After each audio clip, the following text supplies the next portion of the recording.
कृषि प्रधान देश हमारा भारत है और आज कृषि क्षेत्र में और भारत के 8 अष्टायामों जो कि उभरते भारत के नए आयाम हैं, इन पर चर्चा करने के लिए हमारे साथ केंद्रीय कृषि एवं किसान कल्याण मंत्री शिवराज सिंह चौहान जी हैं। सबसे पहले तो सर आपका बहुत बहुत स्वागत है। धन्यवाद आपको, पांचजन्य को भी।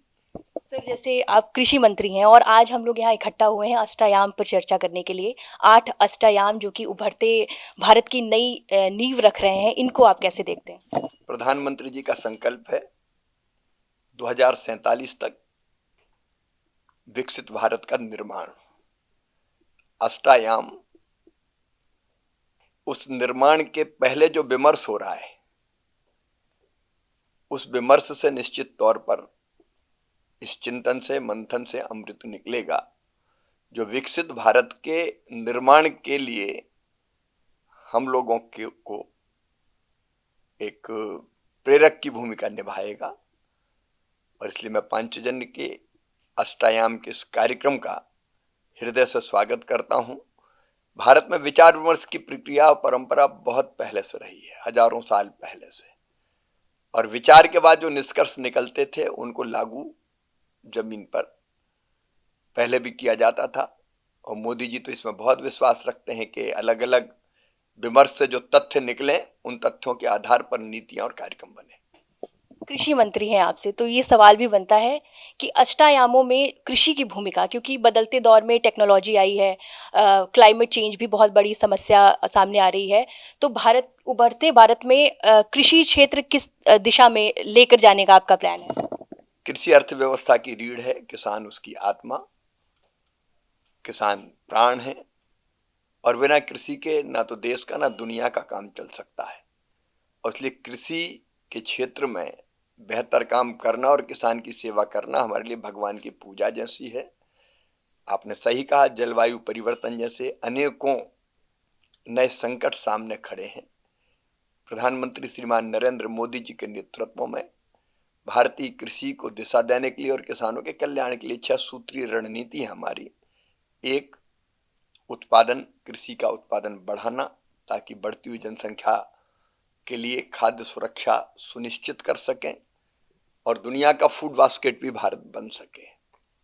नंबर 2, उत्पादन की लागत घटाना ताकि खेती किसानों के लिए फायदे का धंधा रहे। नंबर 3, किसान को उसके उपज के ठीक दाम देना। एमएसपी पर जितनी खरीदी मोदी सरकार ने की है, कभी किसी सरकार ने नहीं की। चौथा है, प्राकृतिक आपदा जैसे संकट में किसान के नुकसान की भरपाई करना। पांचवा है कृषि का विविधीकरण, डाइवर्सिफिकेशन। केवल परंपरागत खेती नहीं, फलों की, फूलों की, सब्जियों की, औषधि खेती, green house, poly house technology, hydroponics वगैरह वगैरह की टेक्नोलॉजी का इस्तेमाल करते हुए जो मैंने उत्पादन बढ़ाने की बात कही, उसमें जलवायु के अनुकूल बीज की, नई नई फसलों के नए बीजों की किस्में तैयार करना, टेक्नोलॉजी का उपयोग, ये सब चीजें सम्मिलित है। और एक अंत में जो बहुत महत्वपूर्ण है, आने वाली पीढ़ियों के लायक, कोई रहने के लायक धरती बनी रहे, वो है प्राकृतिक खेती। अनियंत्रित और अत्यधिक केमिकल फर्टिलाइजर के प्रयोग से, पेस्टिसाइड्स के प्रयोग से धरती का स्वास्थ्य भी खराब हो रहा है, इंसान का भी खराब हो रहा है, जीव जंतुओं का भी खराब हो रहा है। इसलिए हमको धीरे धीरे जो परंपरागत खेती है, प्राकृतिक खेती है, ऋषि खेती है, उसकी तरफ भी आगे बढ़ना होगा। जब आप कृषि मंत्री बने थे तो आपका एक बयान सामने आया था और उसमें आपने कहा था कि कृषि को वैज्ञानिकों से जोड़ना होगा।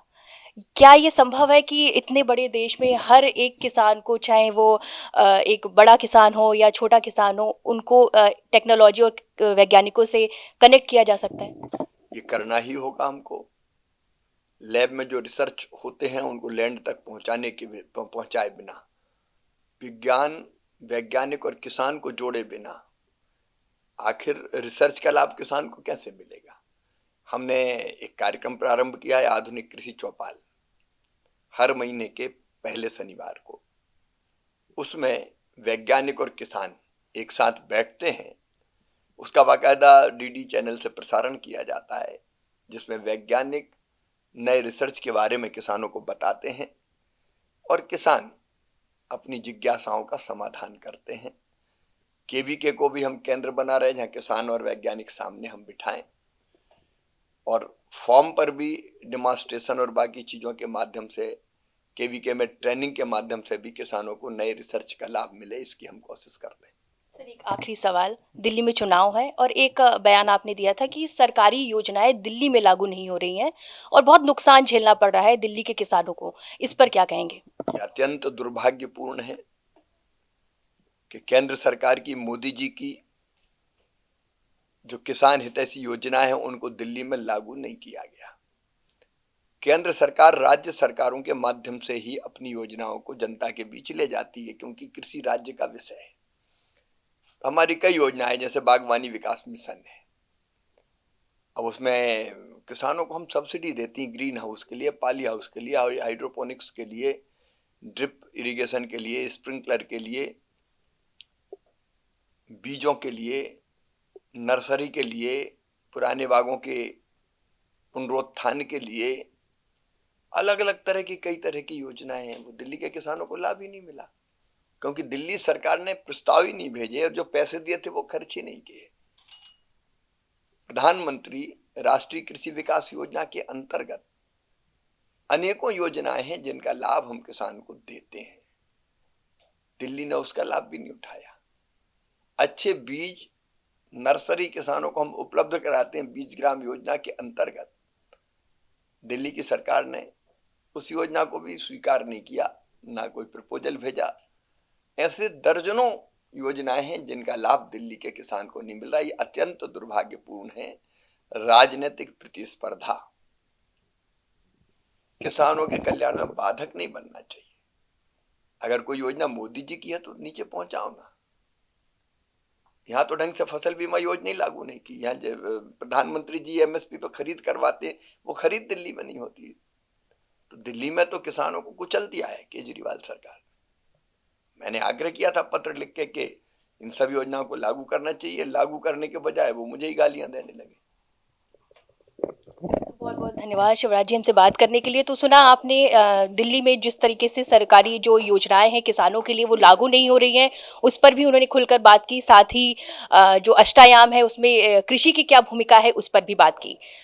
बस इस वीडियो में बस इतना ही। बाकी अष्टायाम से जुड़े सभी वीडियोस आप 5 जन के सभी प्लेटफॉर्म पर देख सकते हैं। नमस्कार।